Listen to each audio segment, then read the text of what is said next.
আর কথা হয় না সেভাবে। সম্পর্কে দূরত্ব এখন অনেকটাই বেড়েছে আমাদের।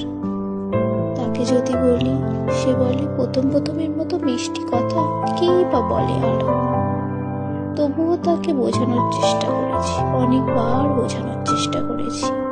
এ কথা ও কথার মাঝে নিছকই মেয়ে মানুষ তো আমি, আশা করে বসি না বলা কথাগুলো সে কবিতার মতো ছন্দ মিলিয়ে বুঝবে। সেই আশা নিয়ে আবারও ইঙ্গিতে বলি, আমার তোমাকে খুবই দরকার, চলছে না আমার এভাবে।